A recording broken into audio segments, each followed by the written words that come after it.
Warfleet Admiral Zorb Tanak stared at the view screen with all 6 of his eyes, each blinking in a different pattern of disbelief. His iridescent scales shifted from confident purple to a shocked shade of yellow as he processed the human response to their declaration of total galactic war. "Can you repeat what they said?" "There must be a translation error," Zorb demanded, tapping his clawed fingers against the command console. Lieutenant Plex, the communications officer, cleared all 3 of her throats before responding. "Sir, I have run it through our translators 14 times. There is no error." The humans responded to our formal declaration of war by saying, "Thanks for the heads up. We will pencil you in for Tuesday. Our Marines could use the live fire exercise." The bridge fell silent. 20 of the Vraxian Dominion's most elite officers stood frozen in place, antennae drooping in confusion. They think we are providing them with a training opportunity?" Second Commander Grill asked, her voice rising an octave with each word. Zorb felt his stomach pouches contract. This wasn't how it was supposed to go. The Vraxian Dominion had conquered 16 solar systems. Their battle fleets darkened skies. Their very names sent primitive species scrambling to surrender before the first shot was fired. "Show me the human visual response again," Zorb commanded. The main screen flickered to life, displaying a human female in what appeared to be a casual uniform. She was smiling. During a war declaration. "Hey there, Vraxian Dominion, was it?" The human's teeth gleamed as she spoke. "I'm Admiral Tanya Blakely of the United Earth Defense Force. Got your message about the whole submit or perish thing. Gotta say, your timing is perfect. We have got a bunch of fresh recruits who have never seen actual combat, and our veterans have been complaining about getting soft. So yeah, we accept your war declaration. Our Tuesday is wide open. That's September 23rd in our calendar, just making sure we are on the same page. We will send coordinates for the first engagement. Looking forward to it." The message ended with the human giving what Zorb recognized as a thumbs-up gesture. "This is an outrage," screeched war strategist Kolo, his ceremonial head spikes fully extended in anger. "They mock the might of the Dominion. They treat our sacred declaration of conquest as if it's some sort of sporting event." Zorb raised a hand for silence. "What do we know about human warfare capabilities? Obviously they are delusional, but perhaps there's more to their species than our initial scans suggested." The intelligence officer Mez stepped forward, data tablet clutched in her prehensile tail.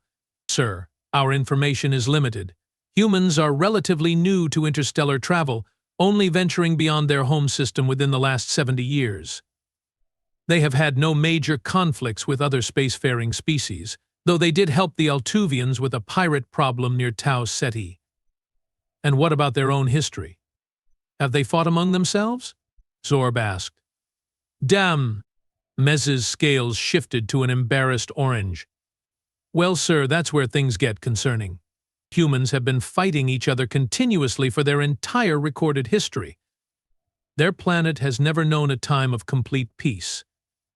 They have fought over territory, resources, ideology, religion, economic systems, and sometimes, according to our data, for reasons so trivial that the humans themselves forgot why they were fighting halfway through the conflict."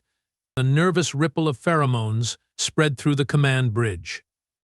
"Are you suggesting," Zorb said slowly, "that we have declared war on a species that is somehow accustomed to war?" "Not just accustomed, sir," Mez continued, flicking through data screens. "They have elevated it to an art form. They have thousands of books on warfare strategy spanning millennia. Their entertainment is full of war simulations. Their young practice combat in games. And most concerning of all, they regularly conduct massive military exercises just to stay sharp during peacetime." Zorb felt his scales tighten against his body, a primal fear response he hadn't experienced since he was a hatchling. "So when they say this is a training exercise," he began. "They might actually mean it, sir," Mez finished. The command bridge erupted in agitated conversation until Zorb slammed his ceremonial war staff against the floor. "Silence. We are the Vraxian Dominion. We have devoured civilizations that had technology far beyond what these humans possess. We will proceed as planned." He turned to Navigation Officer Trex. "Set course for the coordinates the humans provided. We will meet them for this exercise and show them the true meaning of Vraxian warfare." "Yes, Admiral," Trex replied, though his scale color betrayed his unease. As the massive war fleet adjusted course, Zorb retreated to his private command chamber. Once alone, he accessed the classified archives, searching for any additional information about humans that might explain their bizarre reaction. The computer returned a single report from a Vraxian scout who had observed Earth covertly 50 years earlier. Zorb began reading, his multiple hearts beating faster with each paragraph. Observation 32. Humans appear to thrive under pressure and conflict. While most species develop technology to make life easier, humans often voluntarily engage in difficult, painful activities they call sports and extreme challenges purely to test their limits. Observation 47. Human military training is exceptionally realistic. They create entire mock villages and cities for their soldiers to practice urban warfare. They use painful projectiles called simunitions against each other during training. They intentionally deprive themselves of sleep, food, and comfort to build character. Observation 58. Humans have a concept they call muscle memory. They repeat combat moves thousands of times until their bodies can perform them without conscious thought. Their elite warriors train until their natural instinct is to move toward danger rather than away from it. Conclusion. While technologically inferior to many spacefaring species, humans display concerning levels of comfort with violence and hardship. Recommend avoiding direct conflict until further study can be conducted. Zorb closed the report, feeling a sensation he hadn't experienced in his 300-year military career. Doubt. The Dominion's strategy had always been the same: overwhelming force, shock and awe, quick capitulation. But what if you couldn't shock a species that voluntarily shocked itself as part of its routine? He pushed these thoughts aside. The Vraxian way was forward, never back. They would meet the humans on Tuesday. The primary battle fleet of the Vraxian Dominion emerged from hyperspace at the exact coordinates provided by the humans. Zorb expected to find an armada waiting for them, perhaps the entire defensive force of Earth marshaled to face the greatest threat their species had ever encountered. Instead, a single human vessel floated against the backdrop of an unremarkable gas giant. "Is this some kind of joke?" Zorb hissed. "Magnify the human ship." The screen zoomed in on the lone vessel. It was substantially smaller than the Vraxian command ship, perhaps 1/20th the size. Text on its hull identified it as the U.S. Gladiator. They sent one ship? One? War strategist Kolo was practically foaming from his speech glands. But this insult cannot stand. Before Zorb could respond, Lieutenant Plex announced, "Sir, we are receiving a transmission from the human vessel." On screen, Zorb commanded. A different human appeared, this time male, with dark skin and a close-cropped gray beard. He wore a simple uniform with minimal markings of rank. "Good morning, Vraxian Fleet. Captain Thomas Jackson of the U.S. Gladiator. Hope you folks made good time getting here." The human was eating something while he spoke, casually bringing some kind of wrapped food to his mouth between sentences. "Just wanted to let you know how we are going to run this exercise." "Exercise?" Zorb couldn't help himself. "Human, this is not an exercise. This is war. We have come to conquer your species and add your worlds to the Vraxian Dominion." The human nodded, chewing thoughtfully before swallowing. Right. Your war, our exercise. Semantics. Anyway, we have set up a little scenario for today. See that moon over there? He pointed off screen. We have placed a small outpost on it with a mock civilian population just training dummies. Don't worry. Your mission, should you choose to accept it, is to capture the outpost while minimizing civilian casualties. We will be defending, obviously. Zorb felt his scales cycling through colors so rapidly that several junior officers were backing away from him. "You are giving us a mission? We are the Vraxian Dominion. We dictate the terms of battle." Captain Jackson took another bite of his food. Well, sure, you could do your own thing, but then how would we grade you? Grade us? All 6 of Zorb's eyes bulged simultaneously. Of course, Jackson replied, as if explaining something obvious. This is a training exercise from our perspective, remember? We need metrics for the after-action report. Performance assessment is how we improve. Don't you guys do performance reviews in your military? The bridge was so quiet that Zorb could hear the internal cooling systems cycling. You know what? Fine, Zorb finally said. We will play your little game, human. We will attack your outpost, destroy your defenses, and show you exactly why the Vraxian Dominion has been feared across 3 galactic arms for millennia.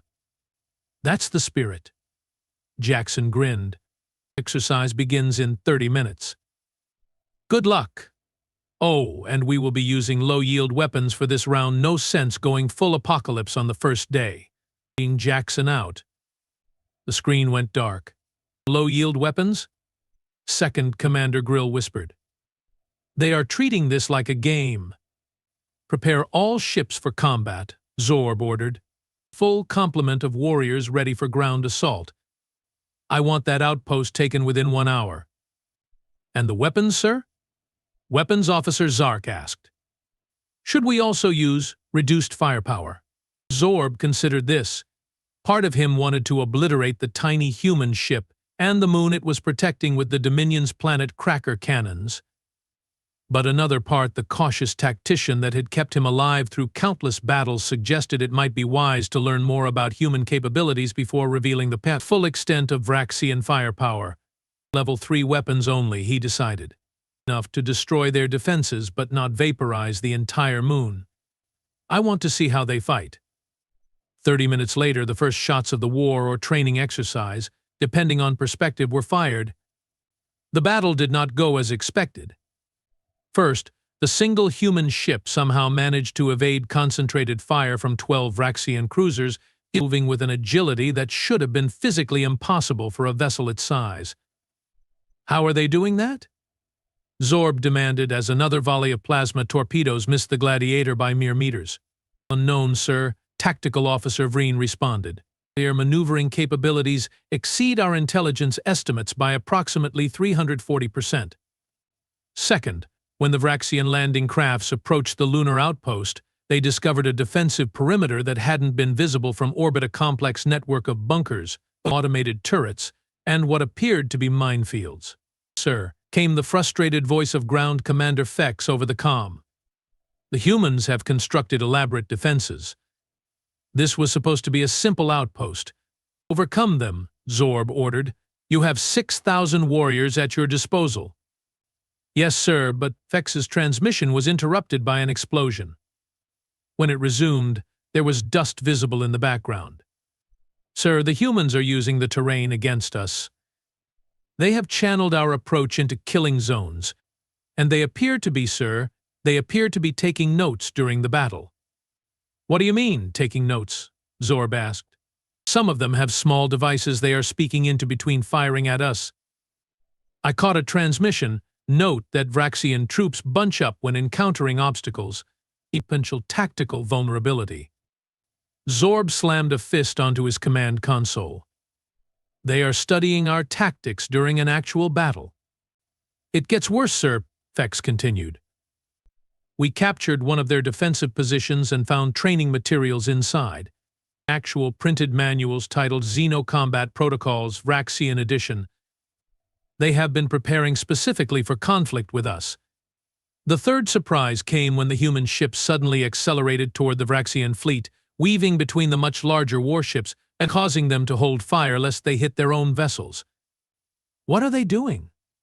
Zorb watched in disbelief as the Gladiator executed a series of tight maneuvers that should have torn it apart. His question was answered when alarms began blaring throughout the command ship. Sir, the human vessel is scanning us. Deep penetrating scans of our ship's internal systems, weapons configurations, engine designs, everything. Lieutenant Plex's voice had risen to a panic. Block them. Zorb ordered. We are trying, sir. but their scanning technology is using frequencies we have never encountered.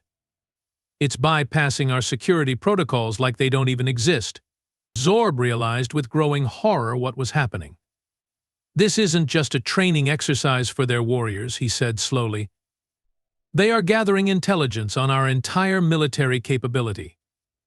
After 4 hours, the battle for the lunar outpost ended in what the humans called a draw. The Vraxian forces had taken the primary facility but failed to secure the entire perimeter, and human defenders had extracted all their civilians successfully.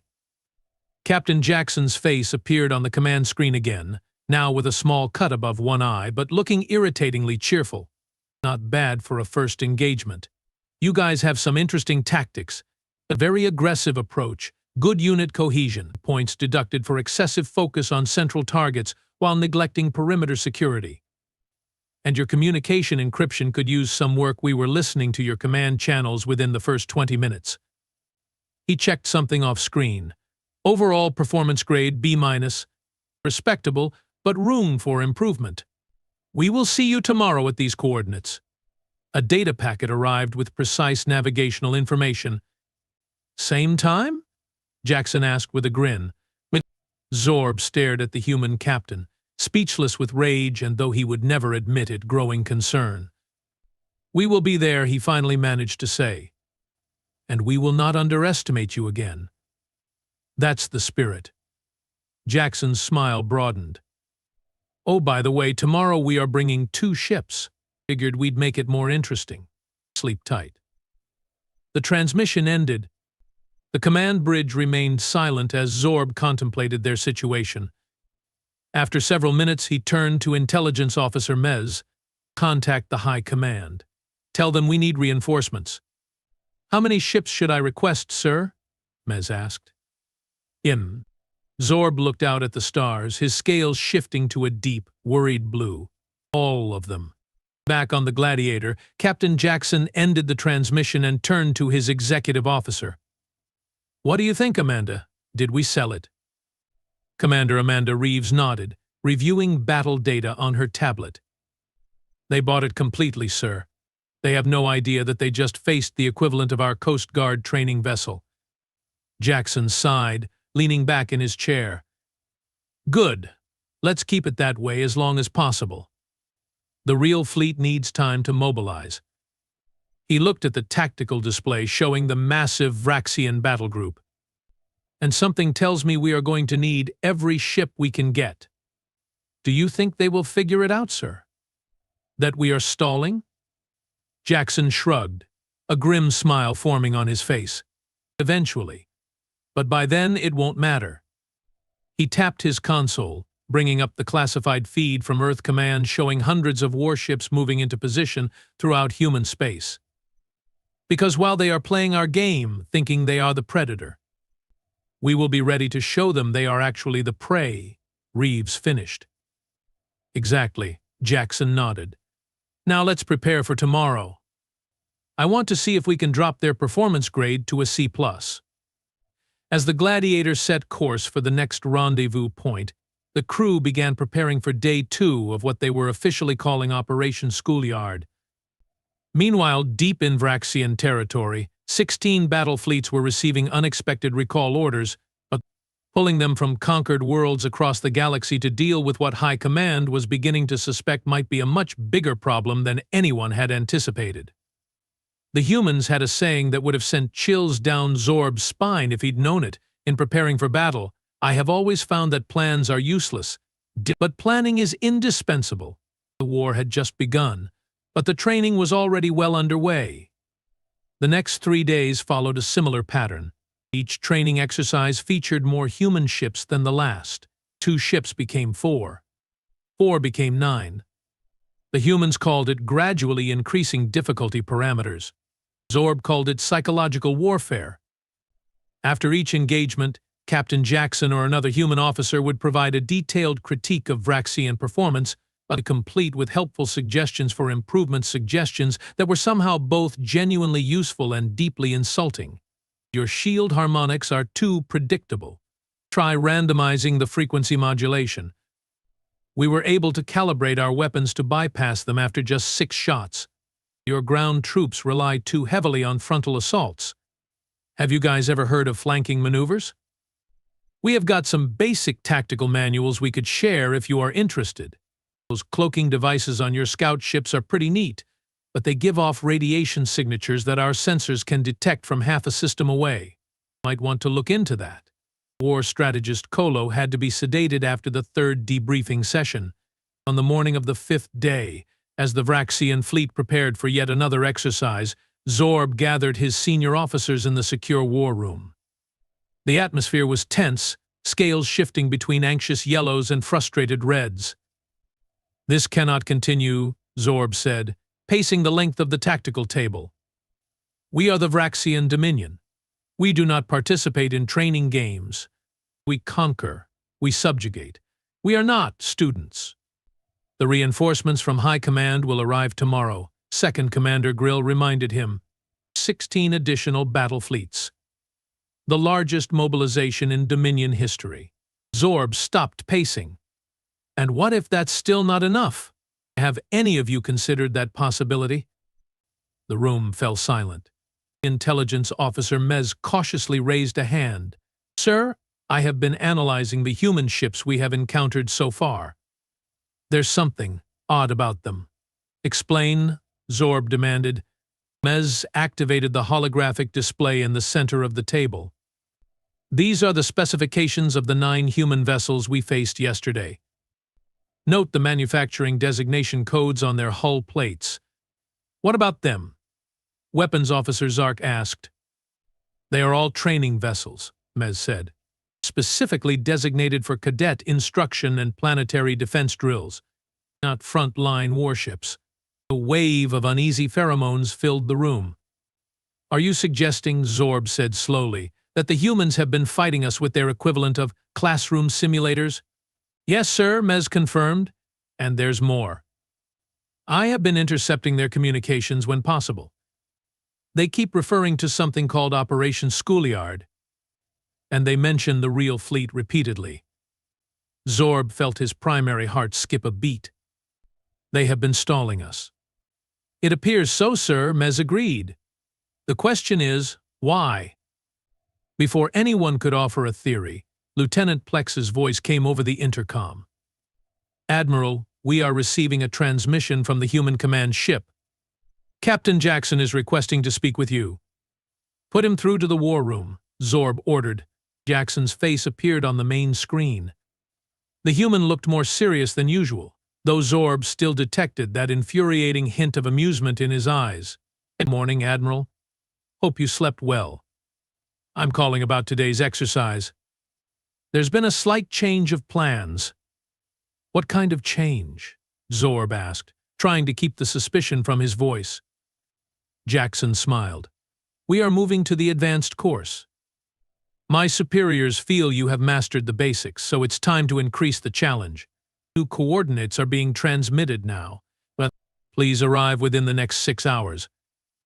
Oh, and Admiral, bring your A game today." Jackson out. The screen went dark. "Their advanced course," War Strategist Kolo muttered, having recovered from his sedation. "What's next? Will they grade us on our posture?" "New coordinates received, sir," Navigation Officer Trex reported over the comm. "They are unusual." "How so?" Zorb asked. "They are directing us to a star system at the edge of human space. No planets, just a dense asteroid field surrounding a red dwarf star." Zorb considered this information. A trap, obviously. But why be so transparent about it? "Perhaps they truly do see this as education," Intelligence Officer Mez suggested. "In their minds, they are teaching us about ambush tactics." Or, Second Commander Grill said, "They are finally showing their hand. Maybe their real fleet is waiting for us there." Zorb made his decision. "Set course for the coordinates. All ships at battle readiness, and send a message to our reinforcements redirect them to these new coordinates. If the humans want to escalate this conflict, they will find the Dominion more than ready." The Vraxian battle fleet emerged from hyperspace at the edge of the asteroid field, sensors sweeping for signs of human vessels. There were none. "Curious," Zorb murmured. "Where are our instructors?" "No sign of human ships, sir," Tactical Officer Vreen reported. "The asteroid field is interfering with long-range scans, but near space is clear." Zorb frowned. "They are in the asteroid field." "They must be. Maintain position and continue scanning." For 3 hours, the Vraxian fleet waited. No human ships appeared. No transmissions were received. The only movement came from the slowly tumbling asteroids. "Sir," Lieutenant Plex finally said, "could the humans have sent us to the wrong coordinates?" Perhaps there was an error in. She was interrupted by alarms blaring across the command bridge. Multiple hyperspace signatures detected. Tactical Officer Vreen shouted. "Many signatures, hundreds of them. They are emerging behind us." "On screen," Zorb ordered. The main viewer activated to show what could only be described as a wall of warships exiting hyperspace in perfect formation. Unlike the training vessels they'd faced before, these ships bristled with weapons. They were sleek, angular, and unmistakably built for one purpose: war. "Count," Zorb demanded, his scales paling. 573 vessels, sir. Various classes. They are surrounding us." Before Zorb could issue orders, every screen on the bridge flickered, replacing tactical displays with the image of a human female in a crisp uniform, adorned with numerous insignia. She had silver hair pulled back tightly and eyes that reminded Zorb of the vacuum of space, cold, vast, and devoid of mercy. "Admiral Zorb Tanax of the Vraxian Dominion," she said, her voice carrying the weight of absolute authority. "I am Fleet Admiral Elena Volkov of the United Earth Defense Force. I believe you have been participating in exercises with Captain Jackson and our training division." Zorb struggled to find his voice. "Where is Jackson?" "Captain Jackson and his training squadron have completed their mission," Volkov replied. "They provided us with extensive data on your capabilities, tactics, and technological specifications. For that, you have our thanks." Zorb felt cold realization wash over him. "This whole time?" "Yes," Volkov nodded. "While you believed you were humoring our training exercises, we were preparing our response to your declaration of war. Captain Jackson kept you occupied, and in one location long enough for us to mobilize our actual combat fleet. This," Zorb gestured at the armada surrounding them, "this is your true military force?" Admiral Volkov's expression remained impassive. "No, Admiral. This is approximately 8% of our active warships. The rest remain defending our colonies and vital infrastructure as per standard protocol when responding to a Class C threat." "Class C," War Strategist Kolo sputtered.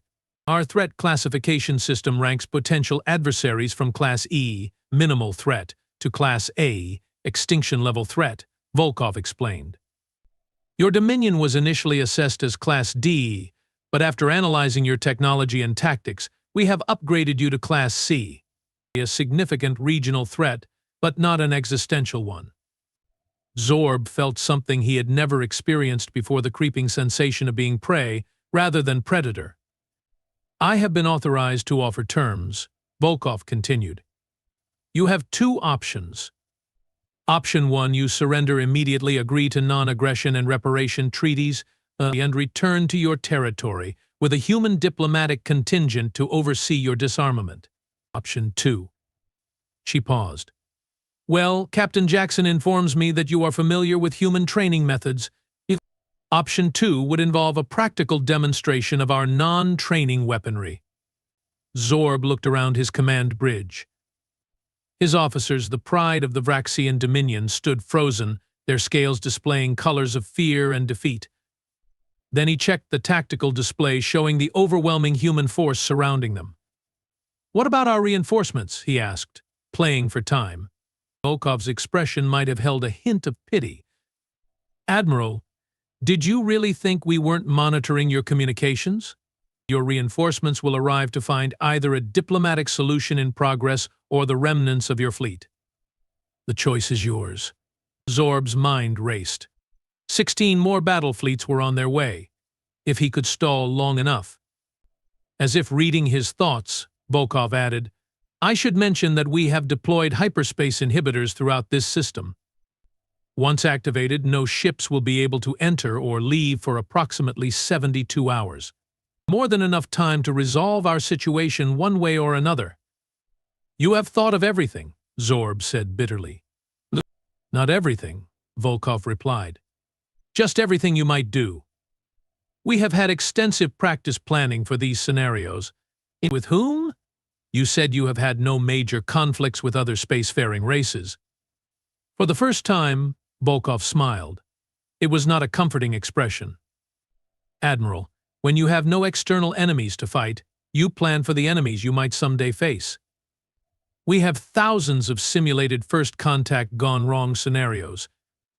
The Vraxian invasion was actually Scenario 1, 247b in our War College curriculum. Your species isn't even the first to try conquering us this decade." Zorb felt as though the deck had vanished beneath him. "What happened to the others?" "That depends," Volkov said, "on which option they chose when presented with terms similar to those I'm offering you." The command bridge fell silent as Zorb contemplated his options. Surrender was unthinkable. The Dominion had never surrendered. Their military doctrine didn't even have a protocol for it. But looking at the human armada surrounding his fleet, Zorb recognized the cold equation of survival. "I will need to consult with High Command," he said finally. "You have 1 hour," Volkov replied. "After that, we proceed with option 2. Volkov out. The screen returned to the tactical display, showing the human fleet moving into attack formation. "Send an encrypted message to High Command," Zorb ordered Lieutenant Plex. "Inform them of our situation and request instructions." "Yes, sir," Plex replied, her voice barely above a whisper.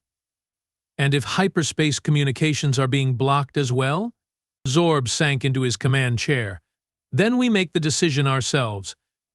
47 minutes later, Zorb received confirmation that his message had reached High Command. Their response was brief and clear: preserve the fleet, accept terms. The Dominion endures. When Admiral Volkov's face appeared on screen again, Zorb had composed himself, his scales forced into a neutral gray. "The Vraxian Dominion accepts your terms," he said, each word tasting like poison. "We will stand down our weapons and prepare to receive your diplomatic contingent." Volkov nodded. "A wise decision, Admiral. Transmitting protocols for the surrender process now. Please follow them precisely." As the transmission ended, Second Commander Grill approached Zorb's chair. "Sir, what will happen to us?" Zorb stared at the massive human fleet outside. "I don't know, Commander, but I suspect we are about to receive the most thorough education of our lives." 6 months later, Zorb stood at the observation deck of what had once been his command ship. Beside him was Captain Jackson, now serving as the human diplomatic liaison to the Vraxian government. "You are making good progress," Jackson said, reviewing data on his tablet. "Disarmament is proceeding on schedule. The trade agreements are already showing positive economic indicators for your core worlds. How generous of you to disarm us and then sell us goods we can no longer produce ourselves," Zorb replied dryly. Jackson chuckled. "Come on, Admiral. You declared war on us, remember? This could have gone much worse." Zorb couldn't argue with that. The terms had been surprisingly lenient. No occupation, no annexation of Vraxian territory, just disarmament, monitoring, and what the humans called cultural exchange programs, which seemed primarily designed to expose Vraxians to human entertainment and education. "I still don't understand," Zorb said, watching a human training vessel conducting maneuvers with a Vraxian ship. "You could have destroyed us. Why didn't you?" Jackson leaned against the viewport. "2 reasons. First, dead enemies can't become allies. And second, your species reminds us a bit of ourselves a few centuries ago, aggressive, expansionist, convinced of your own superiority." "And what changed for humans?" Zorb asked. "We met something bigger and meaner than ourselves," Jackson said simply. Several somethings, actually. The galaxy can be a dangerous place when you are not the apex predator. Orb's antennae twitched with interest. These other threats, are they why you maintain such an enormous military even in peacetime? Now you are getting it, Jackson nodded. Why do you think we treated your war declaration as a training exercise? Because for us it was. The real fights, the ones that keep our admirals awake at night, make your Dominion look like, well, no offense, but like schoolyard bullies. Then why not tell us this from the beginning? Why not simply warn us about these greater threats? Jackson sighed. Would you have believed us? Or would you have seen it as weakness, as an opportunity to press your advantage? Sometimes lessons have to be learned the hard way to stick. A notification chimed on Jackson's tablet. Looks like the cultural exchange program is working. Registrations for human entertainment broadcasts have tripled on your home world this month. Yes, Zorb said with resignation. My own offspring have become obsessed with something called reality television. They keep saying things are literally amazing and totally dramatic. Jackson laughed. Sorry about that. We probably should have started with our classics instead of our current popular culture. But hey, cultural domination is less bloody than the military kind, right? Is that what this is? Zorb asked. Cultural domination? No, Admiral. Jackson's expression grew serious. This is preparation. The galaxy is getting smaller every day, and the threats are getting bigger. Humanity learned long ago that we are stronger together than apart. Zorb looked out at the stars, thinking of the strange new galactic order emerging. And if these greater threats you fear ever materialize, what then? Then, Jackson said, the war games become real, and we will be glad we had the practice. He clapped Zorb on what approximated a shoulder in Vraxian physiology. And who knows? Maybe by then you will be fighting alongside us instead of against us. As absurd as the idea seemed, Zorb found himself considering it. After all, if there was one thing he'd learned about humans, it was never to underestimate their capacity for the unexpected. Perhaps, he said finally, though I suspect you'd still insist on grading our performance. Of course, Jackson grinned. But by then you might actually earn an A. 1 year to the day after the Vraxian surrender, Fleet Admiral Elena Volkov stood before the United Earth Defense Council, presenting her annual security assessment. The Vraxian integration program has exceeded expectations, she reported. Their military has been successfully restructured into a defensive force. Their officers are responding well to joint training initiatives, and cultural exchange has created surprisingly strong bonds between our peoples. And the real reason we spared them? Asked Defense Minister Torres. Has there been any progress on that front? Volkov nodded, bringing up a classified star chart on the main display. A large section of previously uncharted space beyond Vraxian territory glowed red. The Vraxian sensor network has been repurposed to our specifications. They are now our early warning system for the toric expanse. If anything comes through that region of space, we will know about it months before it reaches human territory. And have you told them what we believe is out there? Another counselor asked. Not yet, Volkov replied. But we have begun introducing the concept through their entertainment networks. Fictional accounts of the quantum scourge, documentaries about theoretical hive mind civilizations. By the time we need to have that conversation for real, the psychological groundwork will be laid. The Defense Minister Torres leaned forward. And if the scourge never materializes, if our deep space probes were wrong? Admiral Volkov permitted herself a small smile. Then we have turned a hostile empire into a buffer state and trading partner at minimal cost. Either way, humanity benefits. And the Vraxians? Torres pressed. Do they benefit too, or are they merely our pawns now? Minister, Volkov said, the Vraxians declared war on us, not the other way around. They could have been destroyed. Instead, they are being guided toward a future where they might survive what's coming. She closed the classified display. I'd call that the most generous outcome they could have hoped for. As the council meeting concluded, Volkov lingered, studying the star chart. The toric expanse stared back at her like a red wound in the fabric of space, a wound that the long-range probe suggested was expanding. Her personal communication device chimed with a message from Captain Jackson. Vraxian Battle Group 7 completed joint exercises today. Final grade, B. They are learning fast. Good, Volkov murmured to herself. They will need to. Because while the Vraxians had declared war and humans had called it training, what lurked beyond the expanse wouldn't bother with declarations at all. And when it came, humanity would need every ally it could get, even those who once mistook humanity's preparedness for weakness. In the game of galactic survival, there were no practice rounds. Just players who trained, and those who perished.